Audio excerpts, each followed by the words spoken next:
ассалому алайкум шунавандаҳои арҷманд. гуфторамонро аз силсилаи хониши адабӣ оғоз менамоем. ҳоло гуфтори 46-умро аз рӯи китоби адабиётшиноси варзида ва мунаққиди барҷастаи тоҷик соҳиб Табаров зиндагиномаи Садриддин Айнӣ солҳои 1875-1899 дар қироати Абдурашид Хоҷамқулов бишнавед.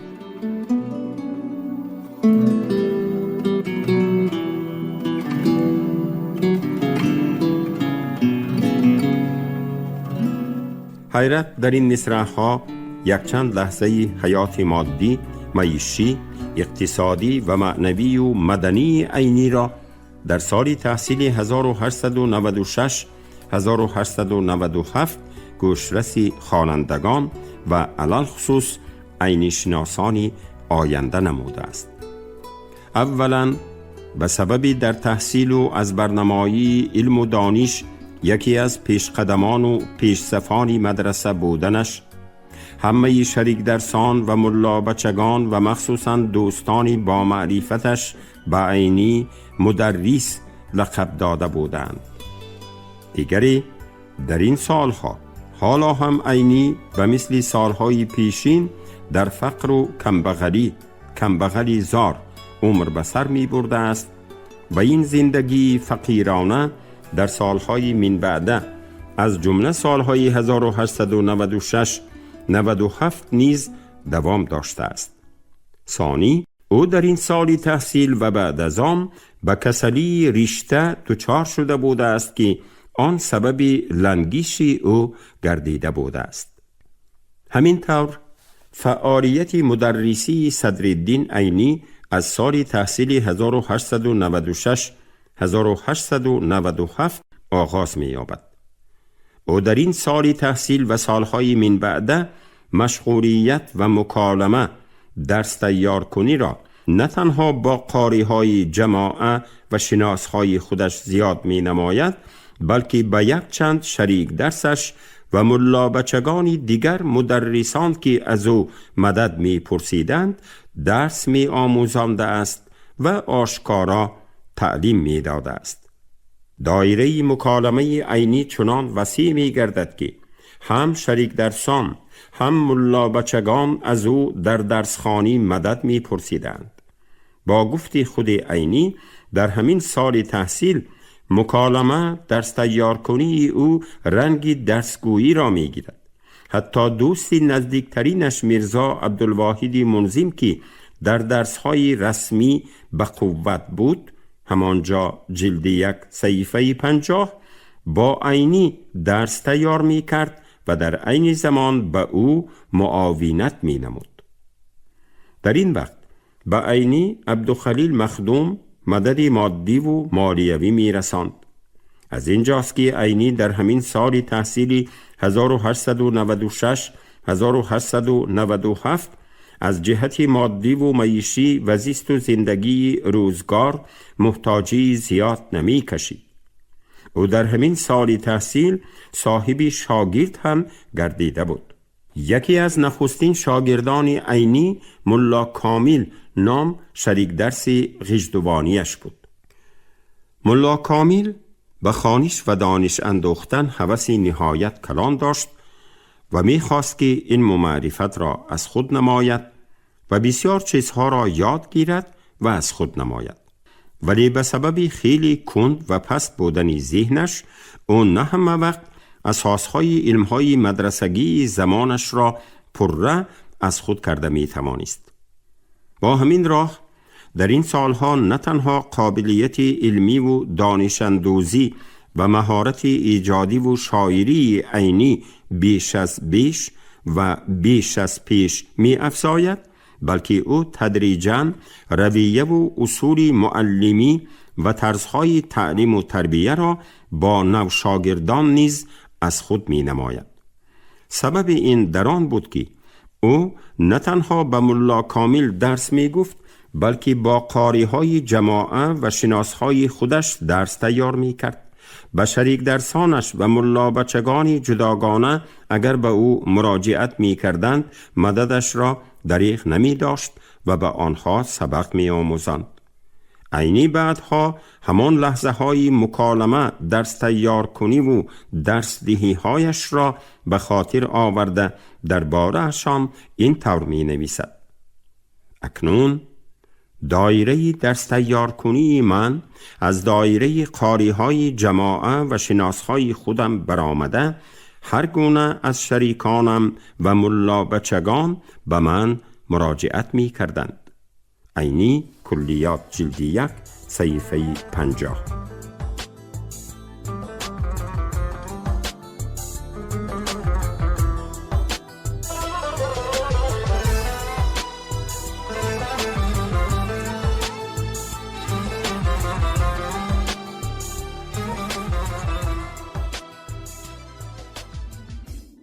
متاسفانه در هیچ یک اثری به چند نفر ملا بچه طالب علمی مدرسه، به چند نفر قاری جماعه و شریک درس خودش و بیگانه به مکالمه به درس تیار کنی مشغول شده است و یا به مراجعت آنها به چی قدرشان مدد رسانیده است قید یا تأکید نگردیده است. ولی از جمله و عباره های دایره درس تیار کنی من از دایره قاری های جماعه و شناس های خودم برآمده، هر گونه از شریکانم و ملا بچگان به من مراجعت می کردند، به خلاصه آمدن ممکن است که چنین قاری های جماعه، شناس ها، شریک درسان و ملا بچگان که به عینی برای مکالمه مراجعت می نمودند و از او درس می گرفتند، مدد می طلبیدند و با او درس تیار می کردند، نه تنها آن 3-4 نفری در بالا نامبر شده بلکه بسیارتر بودگیستند. همین طور از سال تحصیلی 1896 1897 به سبب زیاد و بلند گردیدن درجه دانش و معرفت، قابلیت ایجادی و استتیکی عینی او چی در بین طلبگان ملا بچگان، چی شریک درسان و چی شاعرانی با تجربه و جوان زمانش موقعی به خود خاصی را اشغال می کند و با همین تدریجاً از خدمتگاری، آشپزی، جامه‌شویی و دیگر کارهای سیاه برای کسانی دولتمند و ملا بچگان و ملایانی ثروتمند رها می یابد. اکنون او دیگر مثل سالهای پیشین محتاج کاری هر روزه کسی نمی گردد و رفته رفته در همان مدرسه حاجی زاهد زندگیش روی به بهبودی می گردد. از جمله علم و دانش عمیق، تجربه و عملیه خوبی تعلیمی و معرفتی و ادبی و بدیعی، سبق آموزی و درس تیار کنی های باسوادانه و مانند آنها سببگاری آن شدند که عبدالخلیل مخدوم بر این هم سبقان و ملا بچگان دولتمند و دوستانی نزدیکترینش به او دادن مدد و یاری مادی و مالیوی را دریغ نمی داشتند.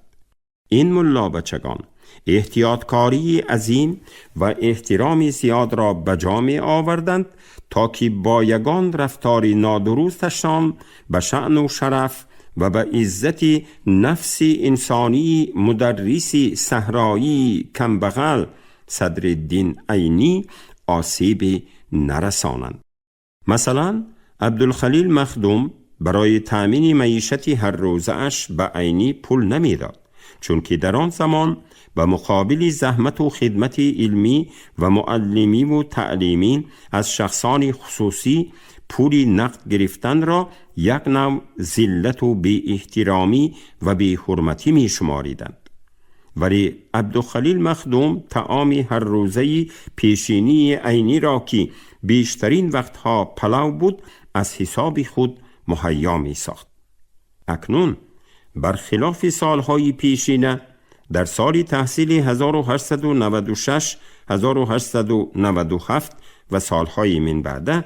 بجای عینی خدمت آشپزی و حجره روبی عبدالخلیل مخدوم را قاری نورالله نام طلبه ملا بچکی درسش از حیرت، عینی، منظم، عبدالخلیل مخدوم یک چند سال قفاتر و پایان تر بود ادا می کرد. در عین زمان قاری نورالله آواز خوبی داشت. او چندی از صوت‌های شش مقام را نیز بد نمی خواند و بعضی غزل‌های بدرالدین هلالی، عبدالرحمن جامی، حافظ و میرزا بیدل را از بر کرده آنها را زمزمه هم می نمود.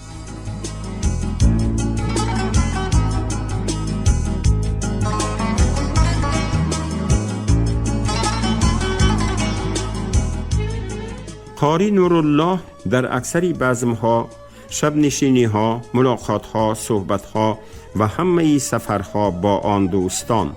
حیرت، عینی، منظم، عبدالخلیل مخدوم همراه و هم صحبت و چی با پخت و پز و آشپزی‌هایش و چی با صوت و سرودخوانی خود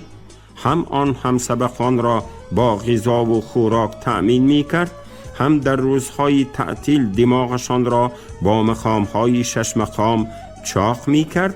و هم عینی و هم دیگران را به دایره موسیقی دوستداران مخصوصاً به حلقه شش مقام پرستان جلب می نمود.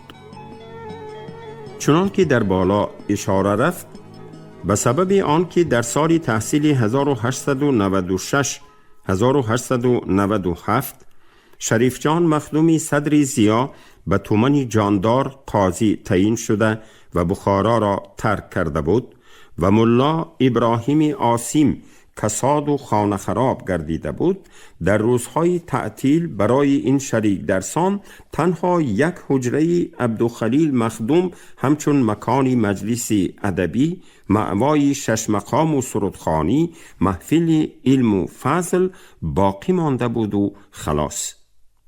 زینت بخش آن هم سبقان، دوستان و رفیقان در روزهای تعطیل سال تحصیلی 1896-1897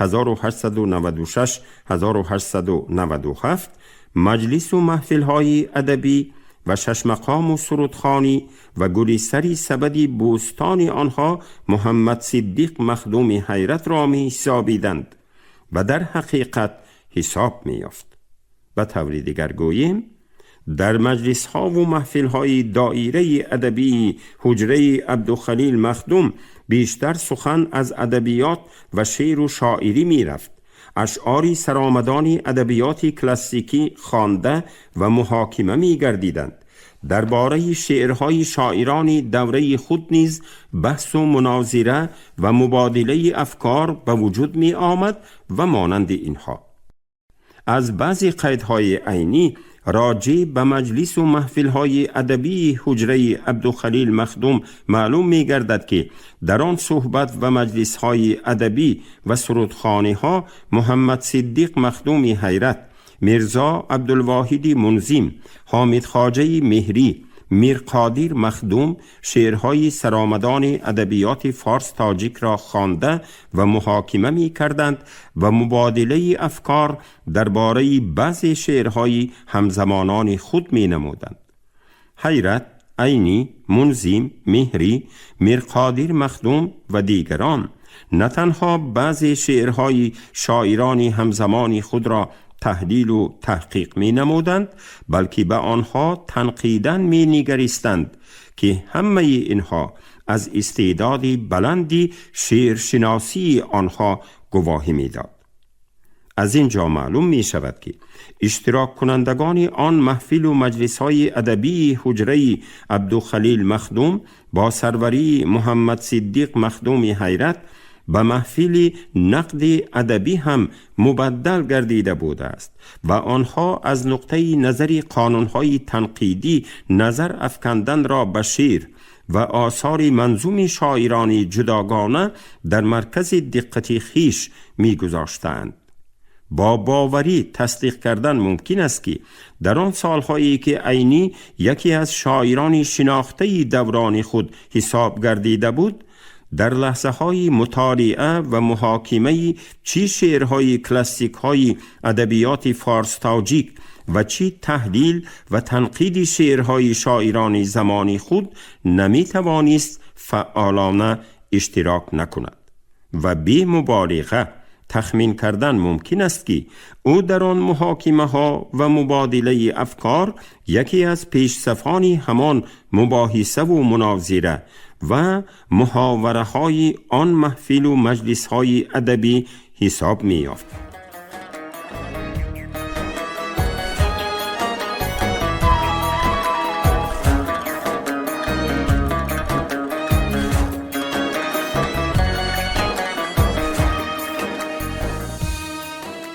این شریک درسان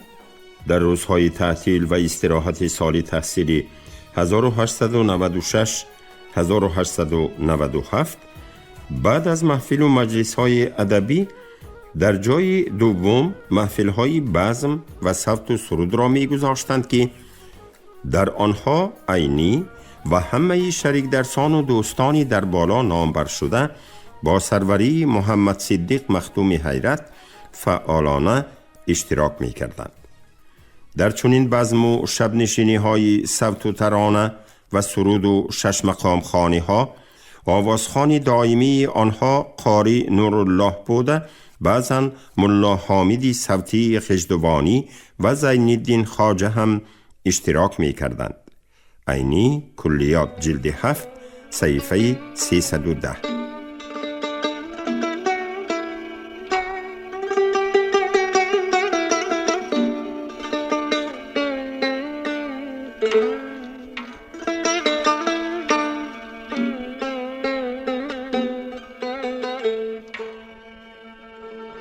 چنان که در بالا اشاره کرده بودیم، نشانه های نخستین شوق و ذوق عینی به صوت و سرود، شش مقام و ترانه و موسیقی هنوز در دوره های شباب و بلوغش،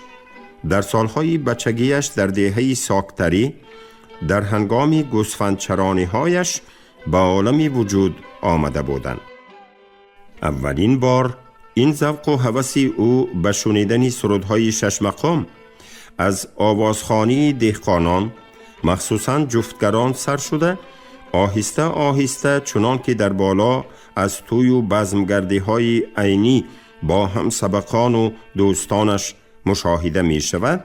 این هوسمندی و شوقمندی به شنیدن ترانه و سرودهای کلاسیکی خلقی از جمله به شش مقام رفته رفته در او بیش از بیش و بیش از پیش اوج می گیرد. اکنون چنین محفل و مجلس های ترانه و سرود و مشاقی با اشتراک سرایندگان و حافظان و نوازندگان به این شریک درسان و دوستان نزدیک حیرت، عینی، منظم، مهری، میرقادر مخدوم در حجره عبدالخلیل مخدوم شکل خاصی گرفته به عنعنه مبدل گردیده بودند. قاری نورالله که در نزد عبدالخلیل مخدوم وظیفه آشپز و حجره روب و فراش را ادا می نمود و به جا می آورد و آواز خوب هم داشت، بعضی سرود و ترانه های شش مقام را در متن غزل های هلالی، جامی، حافظ و بیدل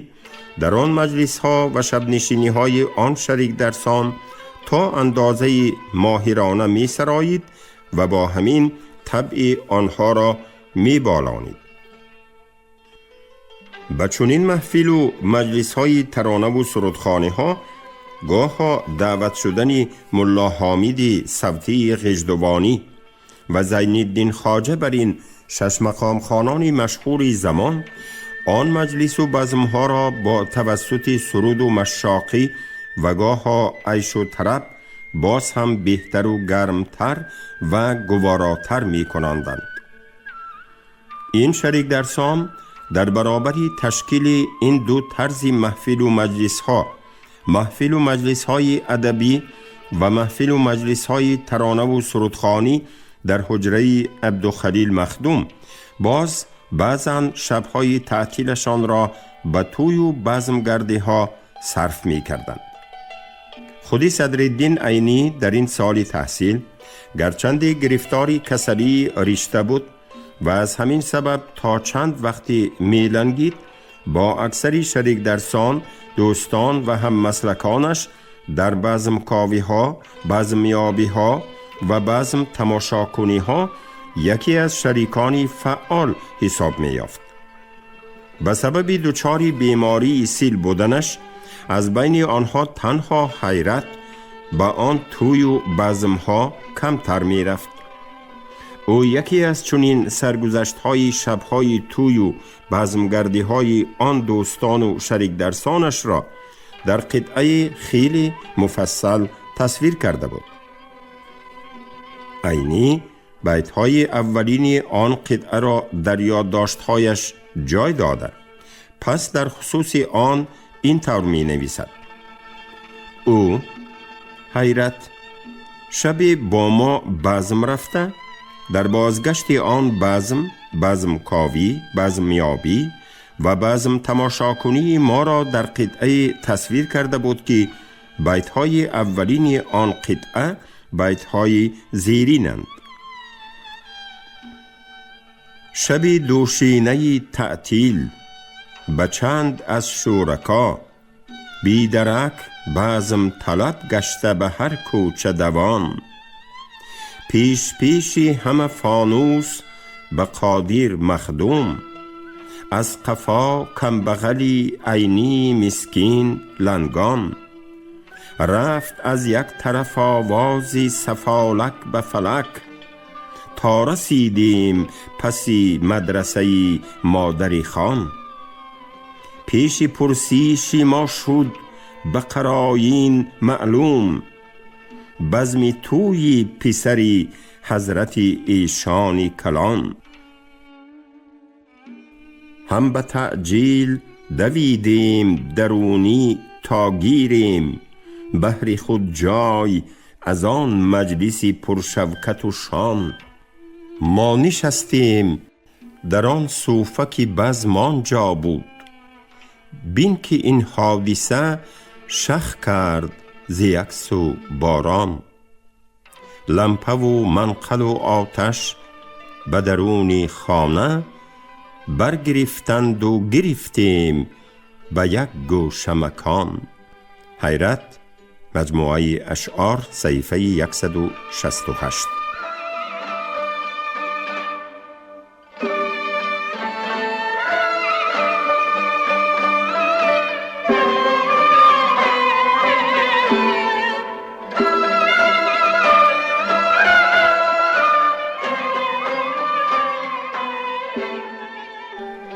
مصرع‌های 9-12 در متن دیوان حیرت دیگرگون آمدند: هم به تعجیل دویدیم درون تا بینیم، کیست از دایره دستان و کدام است جوان، عبدالستار و دوسی دایره دستانی بزن، از جوانها بود و شد همدم و عبدالله خان. یک خودی همین بیت های اولی قطعه محمد صدیق مخدوم حیرت از یک جانب به خواننده خبر می دهند که عینی در سال تحصیل 1896-1897 به کسلی رشته دچار گردیده بوده است که آن سبب لنگیش او شده است. از جانب دیگر همه و یا قریب تمام شریک درسان عینی در شبهای تعطیل به چنین توی و بزمهای دایره خبر رفتن را دوست می داشتند. از استایی و مهارت سرود و غزلخوانان و مشاقان و مطربان نامداری بخارای زمان خود بهره‌مند می گردیدند. همه این توی و بزمکاوی ها، توی و بزمیابی ها و توی و بزم تماشابینی های عینی را با شریک درسانش نه با مقصد طعام و ضیافت خوری فهمیدن لازم است، بلکه آنها این کار را محض برای شنیدن سرود و ترانه ها و شش مقام استفاده می بردند و خلاص.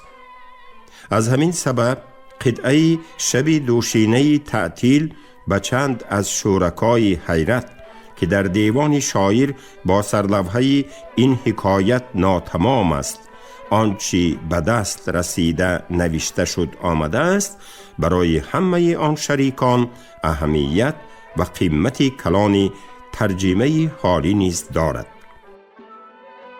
صدرالدین عینی بعدها در یادداشت‌ها سبب و لحظه ایجاد آن قطعه حیرت را این طور شرح داده است: بعضی شب‌های تعطیل در همانجا مدرسه حاجی زاهد غنج شده، بزم هم می رفتیم که در آن بزمگردی ها گاه حیرت هم اشتراک می کرد. چنانچه او شبی با ما و بزم رفته، در بازگشت آن بزم کاوی، بزم یابی و بزم تماشاکنی ما را در قطعه تصویر کرده بود. از مضمون این قطعه معلوم می گردد که در سالهای آخری پیش از ختم مدرسه ذوق و شوق عینی نه تنها با آموزش علم و ادب و شعر و شاعری زیاد گشته بوده است، بلکه به مثل بعضی شریک درسانش به توی و بزم روی و بزم تماشا کنی و به شنیدن آهنگ های شش مقام ذوق و شوق و میل کلان پیدا نموده بوده است. بنابراین او در بیشترین روزهای تعطیلی هر هفته‌ینه‌اش با شریک درسان فوق بزم کاوی، بزم یابی و بزم تماشا کنی می کرده است. از دلیل بالا تخمینی به میان می آید که از همین سال تحصیل 1896 1897 و سالهای من بعده در عینی درجه صنعت دوستی از جمله شش مقام پروری و موسیقی دوستی خیلی بالا می گیرد و این چنین مثل شریکان نام برده اش بزم جوانان را دوست می دارد. به سبب آنکه عینی ترانه و سرود و موسیقی را از دوره بچگی و نورسیش دوست می داشت،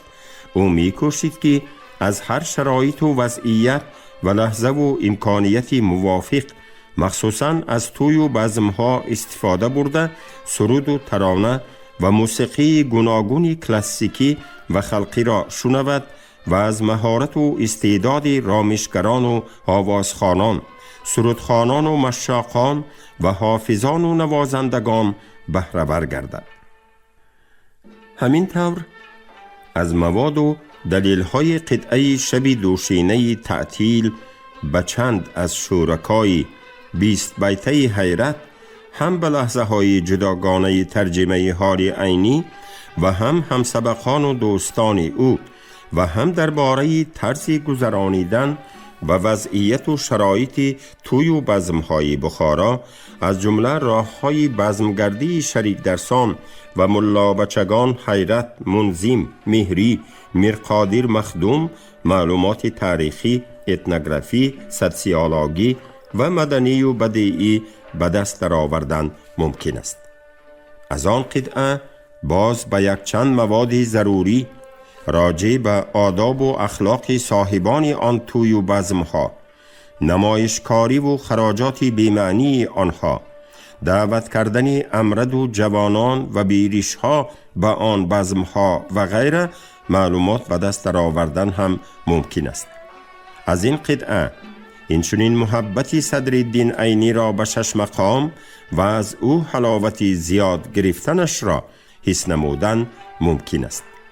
عینی کلیات جلد 8 صحیفه 31، جلد 11 قسم 2 صحیفه 204.